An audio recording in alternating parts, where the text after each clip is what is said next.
organizations have this thing that they do with coaches where they don't want them to be lame duck coaches. It shows a lack of stability with the team, and you want them to have power. So you give them a one-year extension. So if you fire them the following year, that they'll be able to have income as they search for their new job. That's why you see when guys get fired, they go straight to television because we call it double dipping.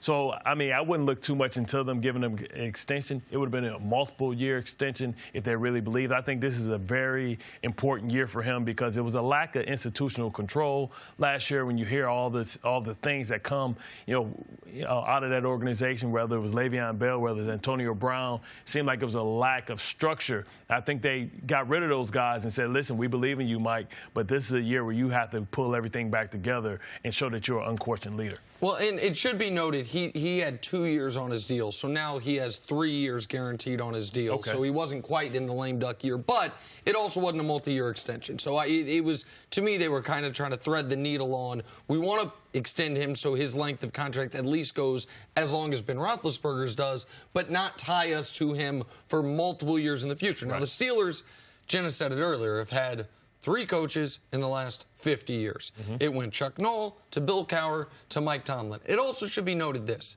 Mike Tomlin has an unimpeachable resume of success. He has never had a losing season. They have made the playoffs 8 times in 12 years. If we are talking about the best coaches in the NFL, Belichick, Reed, Sean Payton, John Harbaugh, Pete Carroll, Mike Tomlin are your top 6. You can pick the order. That's not the order I would have it in, by the way. But those are your 6 guys that you know are great head coaches. Now, last year was a down year. Last year was a year, not only down year because they missed the playoffs, but because it did seem like he had kind of lost the tether on the team to a degree. The year before that, they went 13-3. They lost a terrible playoff game to the Jags, which seemed to almost be a sign of things to come for the following season. But it's not that they've had consecutive bad seasons. They had an awful ending to their season 2 years ago and then a down year by their standards. But if Mike Tomlin were to get fired, if he didn't want to go into TV, he'd be out of work about 5 minutes. Right. He would instantly get another job. We saw a different Super Bowl winning head coach, Mike McCarthy, get fired this offseason.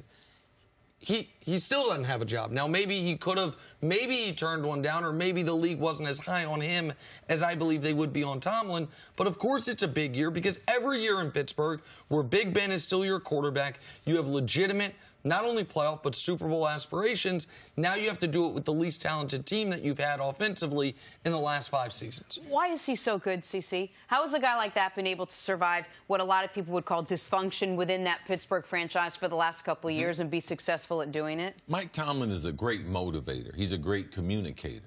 Young guys buy into him. Young people want to follow him. He's dynamic. I mean, he's motivational. His speeches, man, are second to none. Like, when he speaks to a team of grown men, like, he has the ability to be able to get their attention. And when he was a defensive back coach, he was one of the great teachers that we had. When you come to work, you have a guy, you're a young player, you're trying to learn this game, you think you know something, you get someone like Mike Tomlin, they start showing you how the league works, they start teaching you about offenses, you're like, wow, I feel like I got a chance to be able to earn a living. And he's become a great leader. The guys love him. They love playing for him. And the Pittsburgh Steelers, they trust him. That's one of the great stats in all of football. 60 years or so, Pittsburgh Steelers, they got 3 coaches.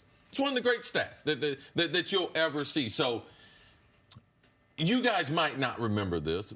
Bart might remember it vaguely. But the last coach they had, man, they won his head. He won it every year, Bill Cowher. Yeah. Every year he was getting ready to get fired. A Super Bowl. And Mike Tomlin's already won one. Yeah. And the organization was super patient with Bill Cowher. He's one of my favorite coaches. Does a great job on television, everything. But let's not forget, this is not a normal organization. If the Pittsburgh Steelers gave me a 3-year contract, you know what I'd be saying? That's a long term. That's long term. Short term is 1 or 2 years. Yeah. Long term in the business now is 3 or 4. He's got a long term contract, and it matches up with my star quarterback in Ben Roethlisberger. So they're letting them know, because the Pittsburgh Steelers aren't into paying people off and just going home.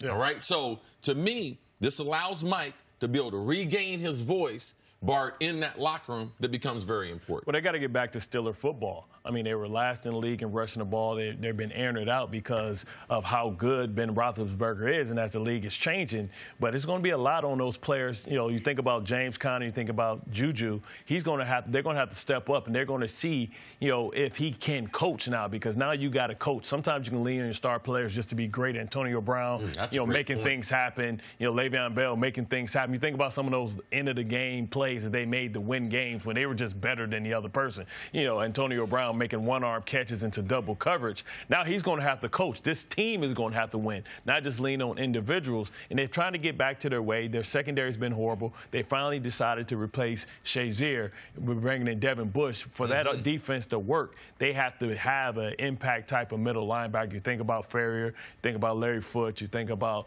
you know, some of the great middle linebackers that they've had. You know, and they're trying to get back to their identity and understanding that it flows through the coach first. But a lot of people will argue that Mike Tomlin won a Super Bowl with Bill Cowher's players.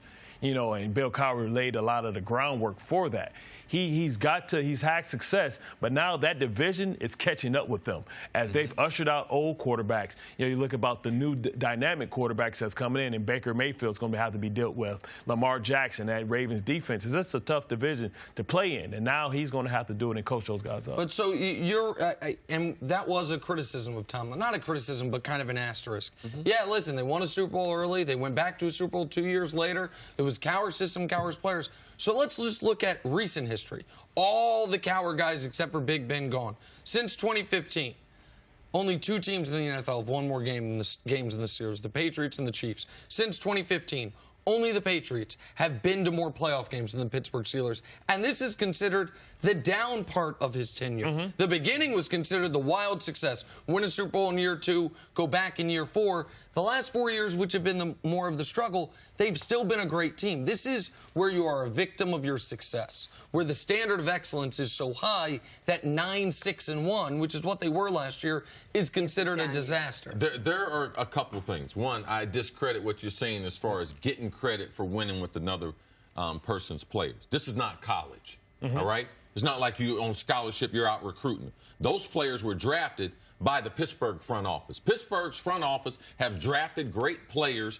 That's why those coaches have stayed there, because their front office has really supported that. Now, and they won with defense. They didn't win with offense. If he had switched it over and was on the offense side, I've been like, okay. No, but they won with defense. The 2 things against Tomlin, the conduct of his star players, and they haven't been good defensively. Those are the 2 bad marks on a guy. He's one of 5 coaches with no losing seasons his first 12 years in the league.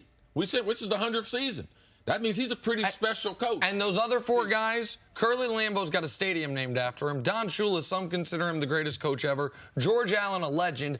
And Marty Schottenheimer, who for him, he just had repeated playoff failures when the regular season was extraordinary. That's an all-time list right there. But the thing is, it's easy to win a division when you have the best quarterback in it. And he's had the best quarterback in the division probably for the last 10 years. And that's been the difference between the Steelers and the Ravens, is that the Ravens, they both had great defenses, Hall of Famers on both sides, but they've had the better quarterback, and Ben has been special when it came down to those last-minute drives. Put some respect on Andy Dalton's name.